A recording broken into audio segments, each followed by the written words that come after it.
পরে যুগ কেটে যায় মানুষ তাকে ভোলে না। যুগের পরে যুগ কেটে যায় মানুষ তাকে ভোলে না। চলে না রে চলে না রে চলে না রে চলে না, চলে না রে চলে না রে তাকে ছাড়া চলে না। কে সে পরিচয় কি তার?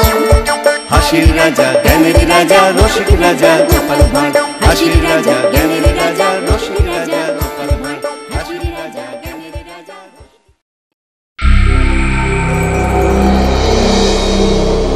কি ব্যাপার, আজ সকলে এসে গেল, শুধু মন্ত্রীর দেখা নেই কেন? আমি তো আজ মন্ত্রী মশাইকে ওই বাজারে আড়তদারদের সঙ্গে কথা বলতে দেখেছি। মন্ত্রী আড়তদারদের সঙ্গে কি কথা বলছিল? সেটা তো বলতে পারবো না মহারাজ, আমাকে দেখেই তো সরে গেল। তার মানে সন্দেহজনক কিছু হবে বলে মনে হচ্ছে। গোপাল, তোমার মনটা না দিন দিন কেমন সন্দেহ বাতিক হয়ে যাচ্ছে। আমি সন্দেহ বাতিক মহারাজ? অনেক ঘা খেয়ে আপনার শিক্ষা না হলেও আমার কিন্তু হয়েছে। তাই মন্ত্রী মশাইয়ের চালচলনে বেকাটেরা কিছু দেখলেই না মনের ভেতরটা কেমন ফুগে ওঠে মহারাজ। তা তো গাইবেই, আসলে তুমি তো আমাকে দেখতে পারো না, তাই ওই যে কথায় আছে না, যারে দেখতে নারী তার চলন বাঁকা। মহারাজ, বাজারের আড়তদাররা আড়ত বাড়াতে যাইছে, তাই তাদের আরো কিছু জমি লাগবে, সেই নিয়েই তারা আমার সঙ্গে কথা বলছিল। আড়তদারেরা বাড়তি জমির জন্য মহারাজের কাছে না এসে মন্ত্রী মশাইয়ের সঙ্গে কথা বললো কেন? এটা খুব ভালো কথা মহারাজ। তাদের ব্যবসা বাড়লে রাজ্যের ভালো, আর আমাদের কোষাগারেও বাড়তি খাজনা আসবে। না না মহারাজ, বাড়তি খাজনা ওরা দিতে পারবে না। কেন বাড়তি খাজনা দিতে পারবে না কেন? না মানে এখন তো দিতে না পারলেও পরে ঠিক ওদের কাছ থেকে আদায় করে নেব। তা আড়তদাররা আড়ত বাড়াতে চাইছে কেন? আসলে এবছর তো প্রচুর ধান হয়েছে, সেই ফসল মজুত করে রাখতেই ওরা বাড়তি আড়ত তৈরি করতে চাইছে। ঠিক আছে, দিয়ে দেবো জমি, তবে শর্ত কিন্তু একটা। কি শর্ত মহারাজ? এবছর যখন অনেক ফসল হয়েছে তখন জিনিসপত্রের দাম বাড়ানো তো চলবেই না, উল্টে কমাতে হবে। খুব ভালো শর্ত মহারাজ, জিনিসপত্রের দাম কমে গেলে গরিব প্রজাদের খুব ভালো হবে। ভালো করাচ্ছি।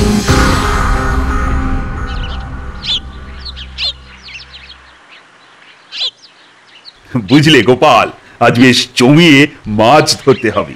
রানীকে আমি কথা দিয়ে এসেছি যে 2 সেরি ওজনের একটা রুই মাছ তাকে আমি উপহার দেব।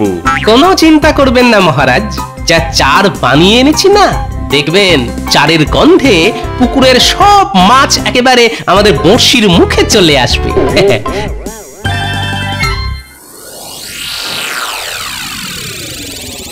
শোন, অনেক বলে কয়ে তোদের জমি দিতে মহারাজকে রাজি করিয়েছি, এখন তোদের কথা দিতে হবে যে আমি যা যা বলবো তোরা তাই তাই করবি।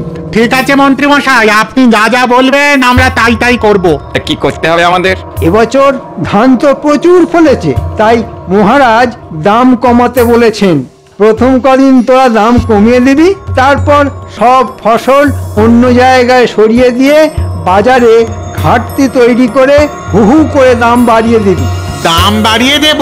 হ্যাঁ, এতে তোদের বাড়তি যা লাভ হবে তার অর্ধেক দিবি আমাকে। কি মাথায় ঢুকেছে? কিন্তু হু হু করে দাম বাড়িয়ে দিলে মহারাজ যদি রেগে গিয়ে আমাদের বিরুদ্ধে কোনো ব্যবস্থা নিয়ে বসেন? আরে অত ভয় পাচ্ছিস কেন?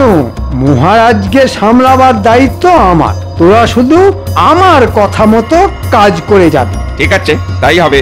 আজ তাহলে আমরা আসি মন্ত্রী মশাই। হ্যাঁ হ্যাঁ, আয় আয়। আড়তদারদের নিয়ে দারুণ একটা চাল চেলেছেন তো। আরে এ তো চালের প্রথম কিস্তি, এর পরের চালে কিস্তি মাত হবেন মহারাজ, আর এই রাজ্যের রাজা হব আমি, বুঝেছিস?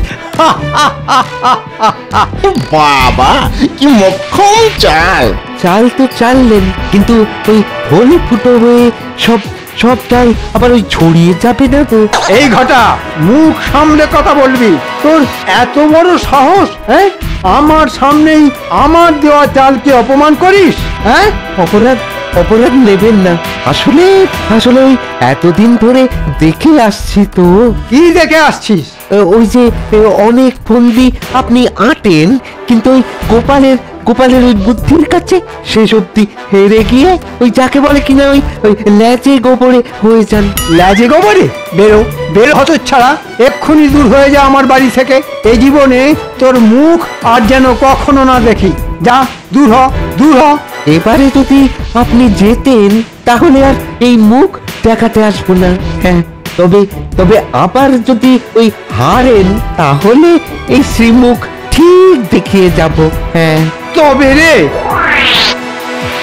এই জন্যই বলে যার শিল যার নোড়া তারই ভাঙে দাঁতের গোড়া। বেটা বেঈমান, আমার খেয়ে আমারই পড়ে আজ আমারই সমালোচনা করছে। হ্যাঁ, কথাটা কিন্তু ঘটা মিথ্যে বলেনি, এই বরাবরই তো গোপাল। আরে রাখ তোর গোপাল, এবার এমন আটঘাট বেঁধে নামছি যে গোপাল তো গোপালের 14 পুরুষও না আমার টিকিটা অবধি ছুঁতে পারবে না। গোপাল আর মহারাজের এমন হাঁড়ির হাল করবো